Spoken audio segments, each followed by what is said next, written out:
Hello everyone! Let's talk about the Quintessential Quintuplets, one of the best rom-com animes of all time, one that everybody talks about, and one where a lot of people are having really heated discussions about whether the ending was great or not.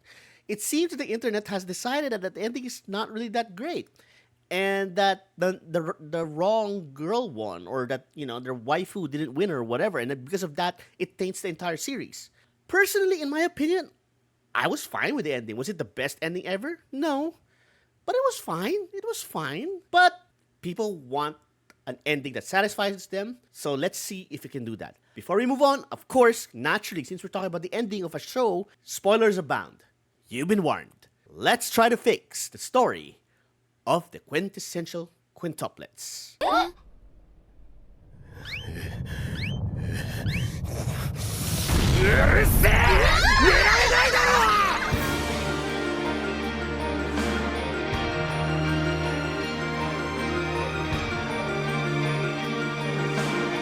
Okay, I gotta be honest, like I said, I was fine with the ending. Mostly because if you really try to follow the internal logic of the show, the ending actually kind of makes sense, no matter what people say. Because here's the hot take that I think not a lot of people want to hear.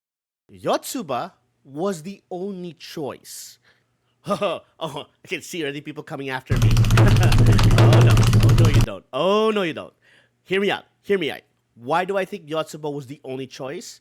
Because if you follow the internal logic of the show, she was the only choice because of one person, Futaro. Because if you look at all the arguing online, all the debates, all the heated discussions, they're always saying, oh, Nino deserves to have won, Miku deserves to have won, or Ichika or Itsuki or whatever. But let's really look at it. You know what never seems to enter the conversations about these arguments? Nobody ever seems to talk about what Futaro thinks, or more specifically, who does he like? Because if there's one thing that was super consistent throughout the entire show, was that this man was in love, or at the very least, greatly enamored with Reina, the personification of this girl that he met as a kid, who inspired him to be who he is. And remember, the central mystery is which of the five sisters is this mythical Reina, the name that they gave this character. And not once in the entire show did Futaro falter in that notion. Sure, he was flustered and he was blushing quite a bit when other girls flirted with him or did some sort of romantic moments, but he was very consistent in the fact that he was not in love with any of them, and the only person he really dropped his defenses on, who he really seemed to really be into, was Reina, the personification, that person in his head, about the older version of the person he has met as a child. So because of that, it kind of didn't matter what the girls did. It didn't matter how much hard work they put in. It didn't matter how much they flirted. It didn't matter how much romantic entanglements they got with Futaro, because Futaro never, think about it, actually reciprocated, except when it comes to this girl. So whoever would have been revealed to be this girl, it kind of was a foregone conclusion. And all the other girls at that point pretty much was now playing in Elden Ring hard mode.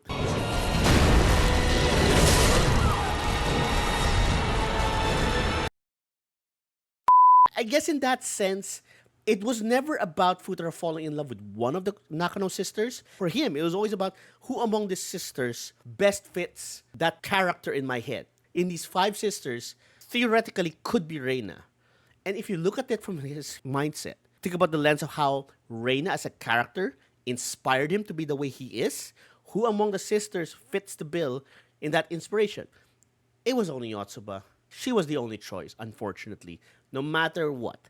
I mean, yes, I get what a lot of people are trying to say. I get that Yotsuba probably did the least amount of effort among all the sisters. And I think that's one of the reasons why people don't like the ending so much. They didn't like the fact that the girl who did the least amount of work, quote unquote, the least amount of pushing to be with Futaro is the one who won in the end.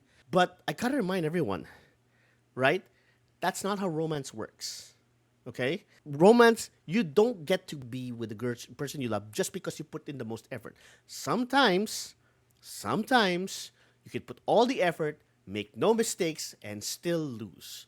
That's called life. It reminds me so much of the same debate, actually, in the anime Horimiya.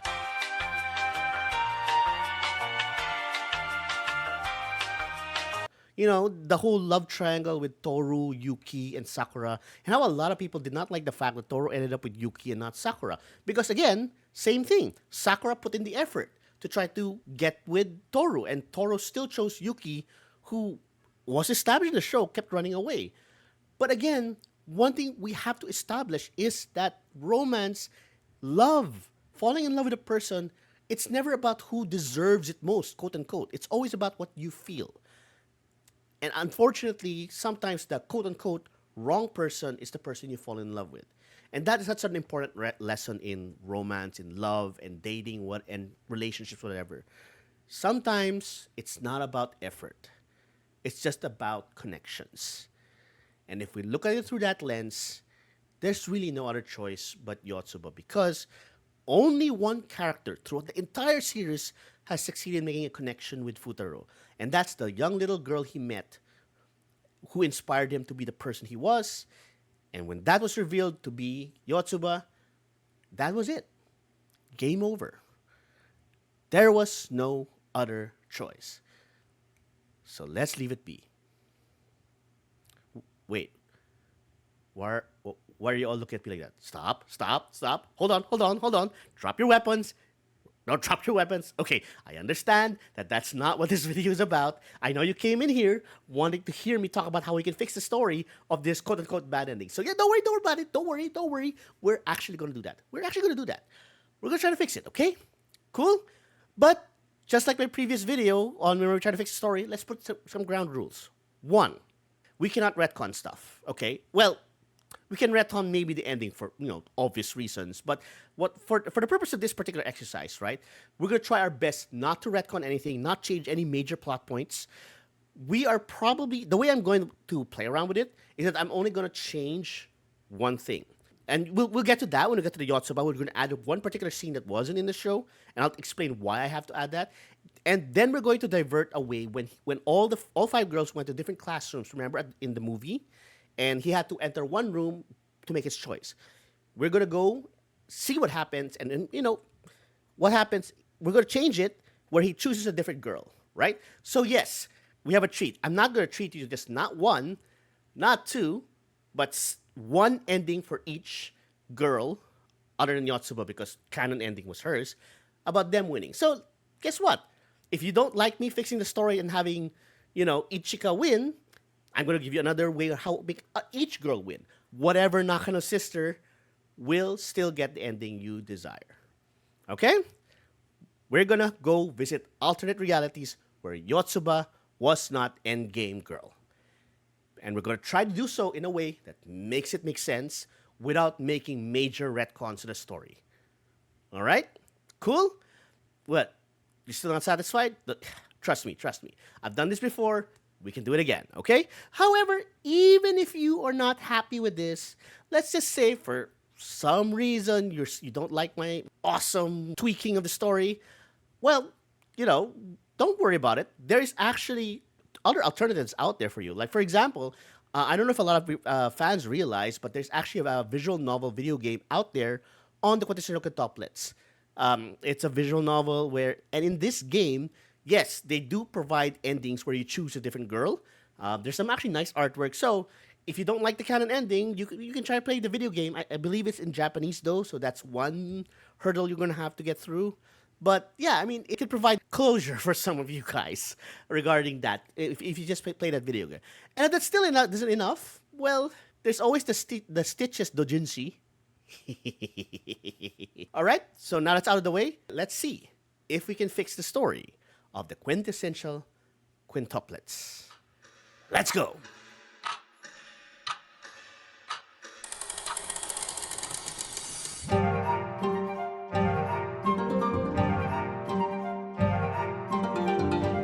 Okay, let's start with fixing Yotsuba. Now, again, we don't have to actually come up with a new ending or a brand new ending to change the story because technically the ending where Yotsuba wins is the canon ending, and I personally think it doesn't need fixing. I mean, yes, I know a lot of people were talking about how it doesn't seem like there's a lot of development in Yotsuba, but if you recall, they released 2 new episodes after the movie of like missing content that wasn't animated, right? It's like as an OVA. And that, in my opinion, kind of fixes it somewhat, right? So yeah, that's enough. We don't have to change anything. But so why do we have an entire chapter focusing on Yotsuba if we don't need to change anything? Well, it's kind of simple, really, because again, since we're trying not to retcon anything, we need to address the question, the issue of Yotsuba, in order to fix the story in such a way that each girl is going to win, right? So we have to address that first. We need to somehow cut the cord, so to speak, the relationship between Futaro and Yotsuba, and make it make sense so that there's a plausible reason for him to drop Yotsuba, and by extension, Reina, the girl that she was, so that she could pick the other girls, right? Because again, remember what we just established. Futaro is so in love with this representation in his head of who Reina was. The girl who transformed him to the person he is now. The girl that he owes so much to. And it was Yotsuba. 嬉しいな。 So, in order for the other endings to work, right, in order for the story endings to make sense, we got to cut that cord. We got to make him understand that that is not his soulmate, right? So we got to address that first. So we got to add a scene where they confront each other and talk about who they are. And this is where it gets a little difficult, but let's try, okay? So we have a scene where Futaro confronts Yotsuba about who she is. We can actually have this maybe just before Futaro enters the school and picks a room, maybe, or whatever, and just them having a heart-to-heart talk, and where Yotsuba has to reveal, for maybe she's pressured into it, or maybe she's confronted to it, but it'll mean the same thing. She has to be confronted the fact that she is Reina by Futaro, and they'll have a long talk about why it wasn't revealed later, or what they mean to each other, and everything comes out like, okay, you were always this girl to me, or you were always this guy to me, and maybe you can put a little bit of confession here and there. Let's have then it shift to talk about maturity, where Yotsuba looks at Futaro straight in the eye and says, I love you, but let's be honest, I'm not your soulmate. And Futaro would look at her and say, what, how could you say that? You were everything to me in the past. And Yotsuba would look at him and say, exactly. I am your past. That doesn't mean I'm your future. Yes, I changed you. I inspired you as a child. And that was important for you growing up. But you're entering a brand new phase in your life. You're going into college. What I was cannot be who will push you towards this new person that you're going to become. Reina inspired your childhood. You need your soulmate to inspire you in your adulthood. And right now, you and I never met. Not really. You never got to know me. You got to know who I was, but not who I am. Am I really the kind of person who will drive you and inspire you the way I did as a child? Think about it. One of my sisters, you know who I'm talking about, right? That person who pushed you, the person who inspired you, the person who made you better, just like I did when I was Reina. She's the right one for you. And I want you to think about it real hard, because I love you so much that I want you to succeed. And you're only going to succeed with the right muse. I was the muse of your past, and that made me so happy. It's time for you to get a new one. And with that, Futaro will look at her, give a big smile, and say, you were as smart as you ever was, and you continue to be smart, and I am so inspired by you, and you're absolutely right. I knew you were right. I just had to talk to you and confirm it. And Yotsuba will look at him and smile with tears in her eyes. Go get her, tiger. Go get her, tiger. And with that, they can part ways, sad, but also fulfilled. This is now going to be the fork, right? From this moment on, the threads of time in reality has dispersed, and let's now travel to the different possibilities this can have.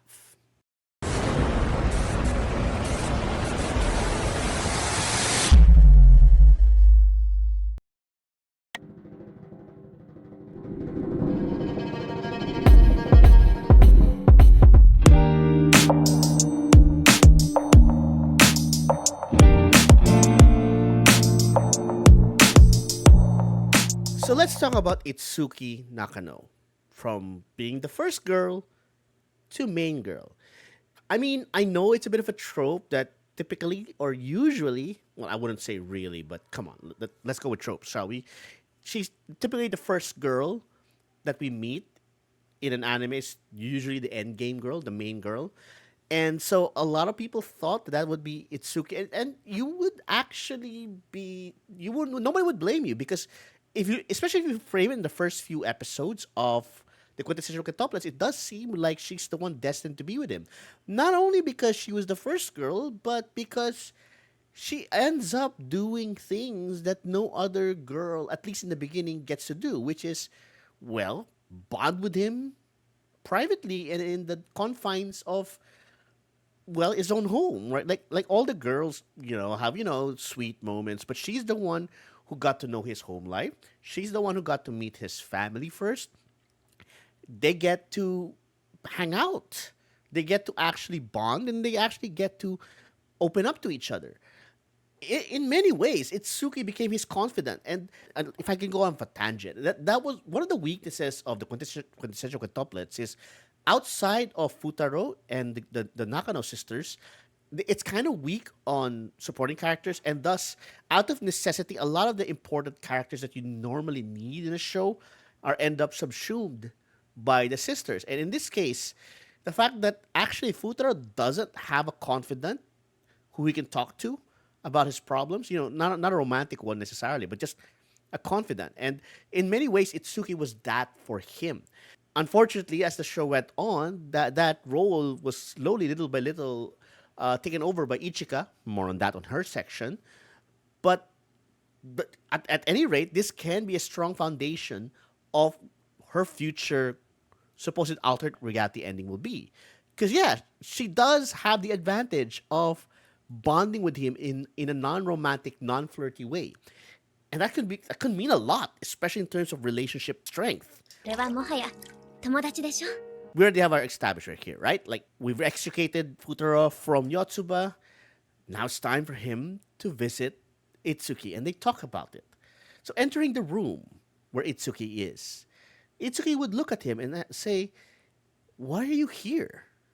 Not only do I not seem to think that we share quite a lot of moments together, but also I always thought you had more of a thing with my sisters. And you know what? That is kind of true, right? There isn't a lot. And this is why in the eyes of many, Itsuki is probably not the least likely to be in a relationship with Futaro simply because of two reasons, right? Other than the platonic bonding, they don't do a lot of flirting or any other kind of romantic elements beyond the first season. But more than that, too, that Itsuki spends a lot of time kind of encouraging the others pursue him. So, it is going to be puzzling. Like, you look at them and, like, why are you here? And here is where we talk about the second big portion of what makes Itsuki's character.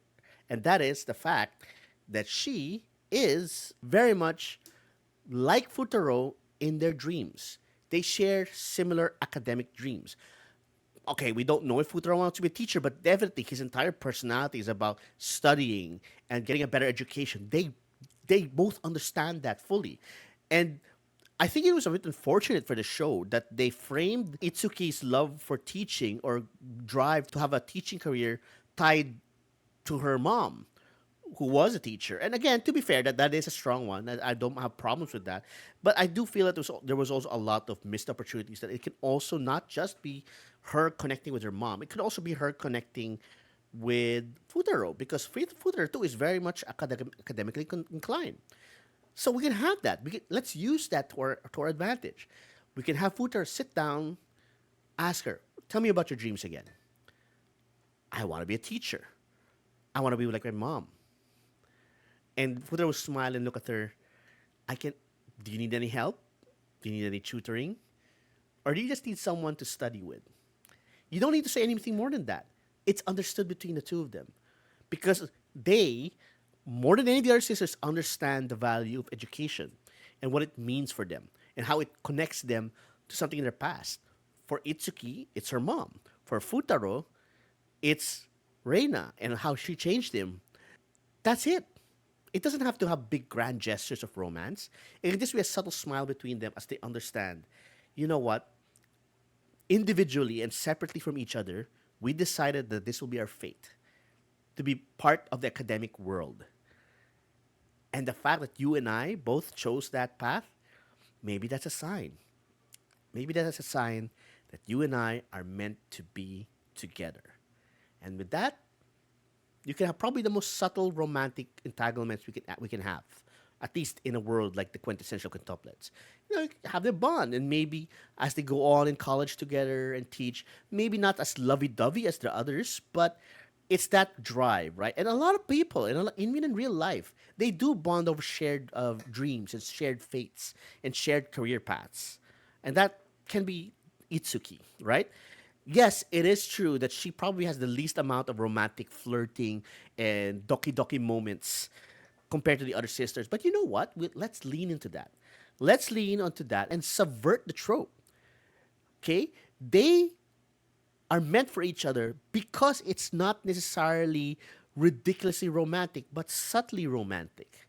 Just two people, you know, just wanting to pursue their dreams, but having someone by their side while they do so. It can be something as simple as, them studying in the library. They're not looking at each other. They're not saying anything. And Putra stands up. Itsuki doesn't even acknowledge that he stood up. He leans in for a kiss on the cheek. She smiles subtly and continues studying as Futaro go gets another book. Simple, normal, and quiet romance. This can be the ending for Itsuki and Futaro, and a perfect one at that. Because their relationship is close and subtle and quiet. You can't ask for a better relationship for the two of them. And hey, two teachers vibing with each other, am I right? Always a great connection.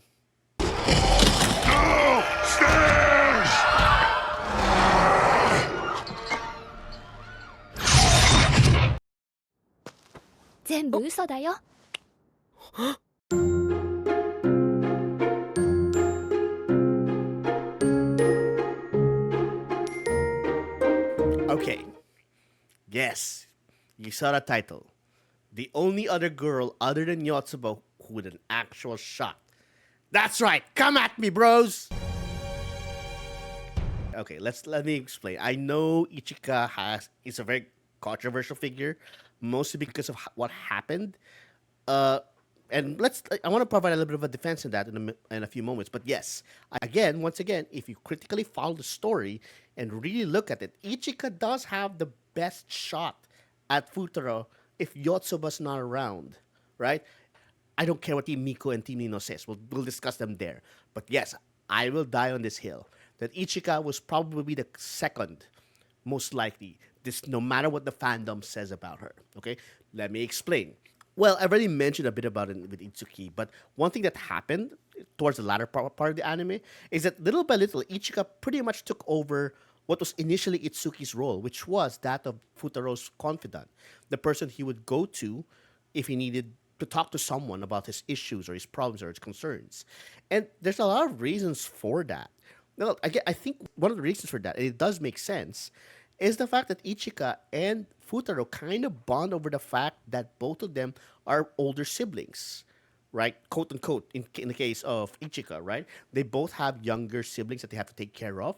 They both understand the concept of sacrificing to help others, or rather help their younger siblings. And basically, both of them were forced to grow up because of their family situations.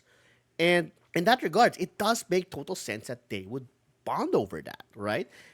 That's a very strong foundation for a relationship in many cases. Of course, there was the whole situation of the backstabbing that Ichika did. Again, going back to what my notion that the problem with quintessential quintuplets is that we don't have a lot of strong supporting characters outside the sisters. And because of that, the role of the antagonist had to go to one of them, and it had to be with Ichika in this case. But here's the thing. Here's where my problem goes with the discourse with regarding to Ichika.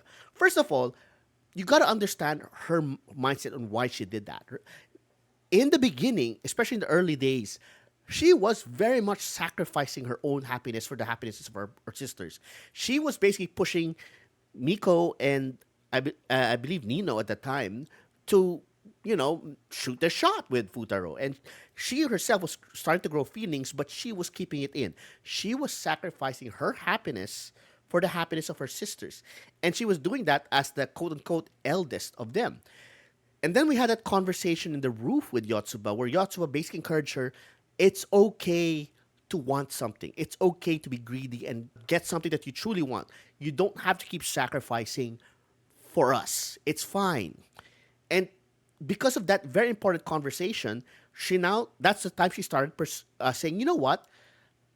I want to pursue Futaro as well. I want to go for him. The thing about it is that she was basically handicapped at that point. Everybody else had a head start, so to speak. And because they had a head start, Ichika had to do whatever it took, at least in her eyes, in order to catch up. And that includes, well, underhanded tactics, one might say. And yes, I'm not excusing them. But it also was very important for her to learn the valuable lesson. And one of the most beautiful lessons the show actually gives, which is the family bond, right? And the thing about that I love so much about the show as a whole is the notion that even though it's a romance between five sisters in love with the same guy, you get the sense that every single one of them, including Ichika, would be more than willing to throw Futaro under the bus if it meant saving their sisters. They all love each other as sisters, even above Futaro. And that was something established and strengthened that no matter what, family first, romance second. And that's actually a very important lesson that the show gives. And they had to emphasize that by making one of the sisters falter in that very notion. And she did learn that, and she was forgiven, and she went back to being self sacrificing. I don't understand why the community as a whole never forgave her, considering that they forgave Nino for her, quite frankly, criminal offenses early on when she would roofie Futaro among many other things, but and yet somehow they forgave her for that, but not Ichika for her actions. But the thing about that moment that is very important is that she went back to her self-sacrificing ways. She stopped trying. Not only did she stop trying, she was then at that point encouraging Futaro to choose. And you will notice this in the movie. Every time they would talk about who to choose, she would never actually encourage him to pick her, right? Even when she went for the kiss, right? When all five girls got to kiss him, it wasn't in the sense of, hey, I'm kissing you so that you will choose me. It was more of, hey, I'm kissing you so that you can make a comparison kind of thing. But you got to make a choice. She was fulfilling her role as his confidant by encouraging him to finally make a choice. But at the same time, basically put herself out of the running. And yes, I'm sure there was a part of her who was hoping against hope that he would pick her. But her logical brain, the logical part of her aspect has already kind of given up at that point because he was acting like the elder sibling, but also because I think she believes that after her underhanded tactics, she no longer deserves a shot. So, regardless of whether you think it's true or not, that's very much a big part of her character and how she grew. Let's use that part.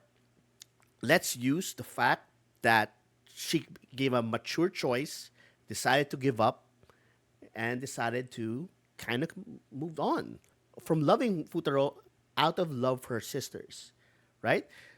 When it comes to the rooms, and she's basically saying, "Oh, he chose already somebody else and not me," and she's feeling so sorry for herself, but also at the same time accepting of it.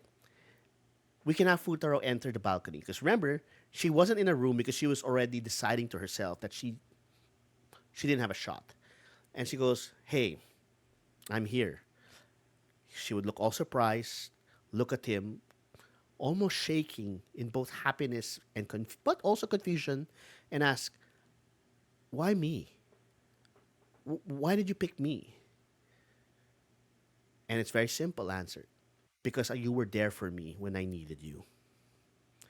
You don't really need more than that, right? There were a lot of romantic moments between all the girls. There were a lot of moments where it seemed like a date. There were a lot of cute moments. But how often did we have moments where it was just giving advice, listening, venting, and just having them person there as a support, right? there's not a lot. And yes, you can have Yotsuba had it, and that's why she was main girl. We could say Itsuki in the early days when there was no romantic entanglements just yet. But definitely, especially in the movie, that was the connection between them. They were basically talking about the romance outright. And she was the one who was pushing him to end it and finally choose. That was the conversation. She, in turn, you could argue, did what Reina did as a child, be his inspiration, be the one to push him forward with his life. And basically, Futaro would look at her and says, you know what? Yotsuba, as a child, pushed me to be the guy I am. Just like you, right now, are pushing me forward and improving me and evolving me. You were the one who told me to stop hesitating, stop stringing along everybody, and finally make a choice. You are inspiring me the way Yotsuba did as a child. She was my past, you are my future. And that's it. And that's really it. Because really, that's what they mean to each other, right? She was basically there to offer support, and Futaro can just make her happy by saying, you know what, I recognize that support. I recognize that you have only my best interest in mind, even if it means sacrificing yourself. I'm telling you right now, you don't need to sacrifice. This is who we are. And that is all that's needed in this world. Let's travel to the next. 太郎、学校終わったら一緒にバイト行こう。ルー君をバイトに誘うなんてやってくれるじゃない。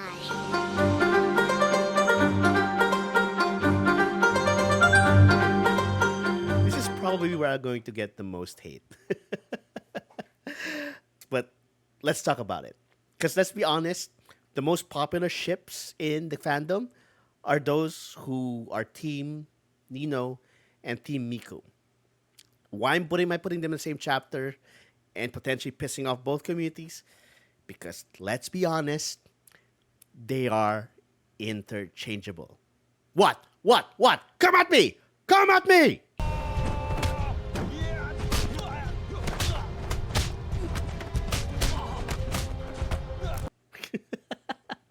Okay, okay, let's be real. Let's be real, okay? Yes, I understand they have different personalities. One's shy, one's headstrong.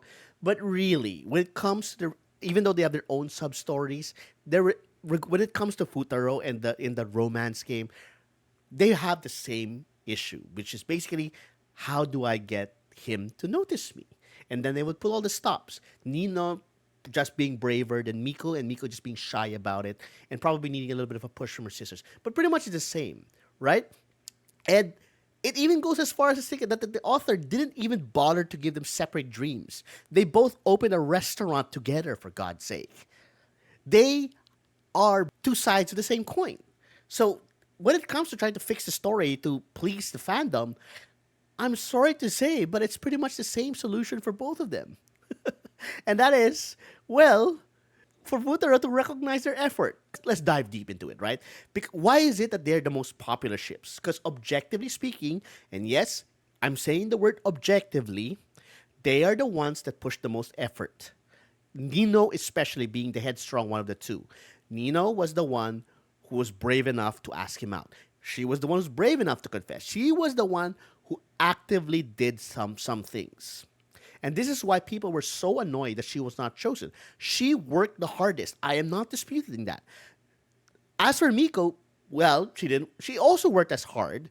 Maybe not that to the same success rates because of her shyness, but her battle with her shyness, you could argue, is the same amount of effort, right?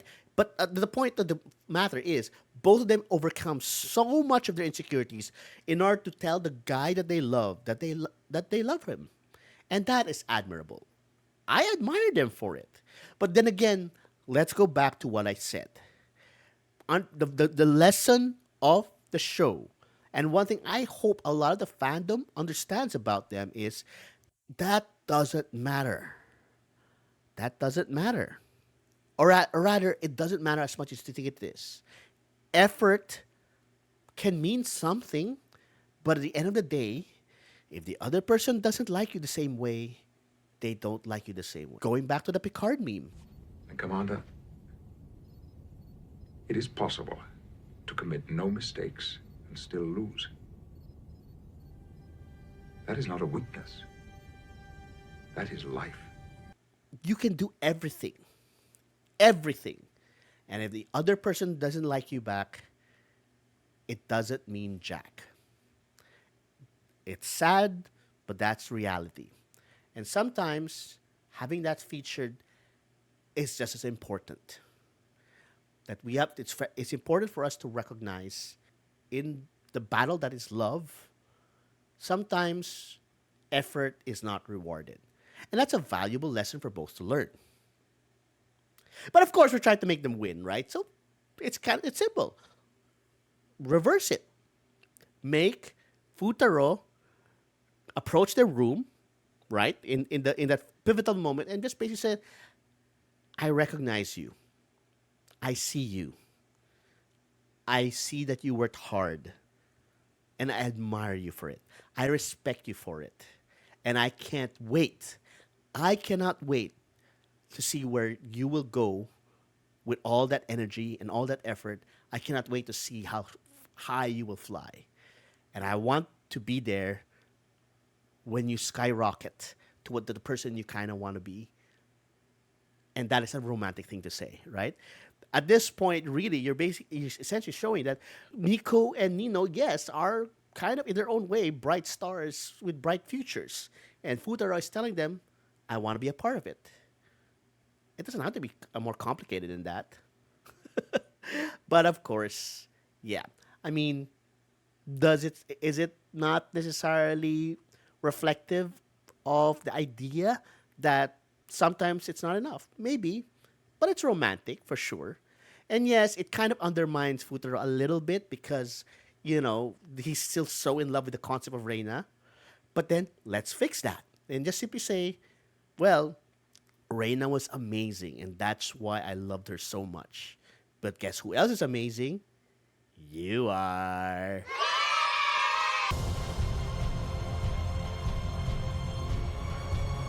Eh? Eh? Eh? See? It can work. No need to fight, boys. No need to fight. Right? Even if your girls have the least likely chance of succeeding, we can still make it work. We can still make it work. Wait. Stop.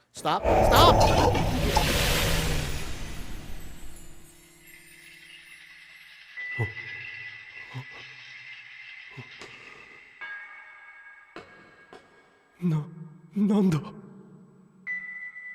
There's always that group, right? There's always that group that says, hey, Harem Ending, he gets all five, right? All five sisters. Like, that's a fantasy of a lot of guys, right? Maybe it might not be branded in reality, especially since these are all siblings, but we can make it work. Let's see if we can make it work. It's very simple, right? Remember how we were talking about how the alternate realities, we split up from that branch of him breaking up, so to speak, with Yotsuba and going to all these alternate realities where somebody else won? Yeah, what if all those threads connected to each other, and how a time travel, let's say Doctor Who or Loki or something, just connects the threads together, and by some tiny-wimey, all five girls merge into the one super Nakano being, and Futaro meets this goddess-like creature who is a combination of all their good points and developed into this ultimate Nakano woman who we will call Reina. The Reina he's been imagining since he was a child. The perfect Nakano sister, all to just one, all to himself. He will be happy and he will praise this goddess. Oh, he will be loved by this 5-in-1 woman. What? What? Why are y'all looking at me like that? Well, they can't all be gems, Not all my endings are good. Stop. Shut up. They can't all be gems. Okay, end the video now. Hey, everyone. I really enjoy doing this because, I'm a big fan of anime rom-coms, and the Quintessential Quintuplets is one of my favorites, okay? But if you have any ideas of how you think you can improve the story, please do so in the comments. As long as it's very respectful, I'm all game for it because, hey, this is a mental exercise. And it's always fun, to think of alternate worlds where, things happen one way or the other. I don't know, I enjoy that. If you like this video, I would very much appreciate more the support. I am thankful for it as well. If you can give it us a like and a subscribe, great. If not, that's fine too. We also have a Patreon. For just $1 a month, you can support us, and we can throw in more content like this at a greater frequency. We also have some reaction videos and other exclusive contents for Patreon exclusives. But until then, we do have a few more videos coming out, and I hope you would take a look at those as well. But until then, this is Jay at the Small World saying bye.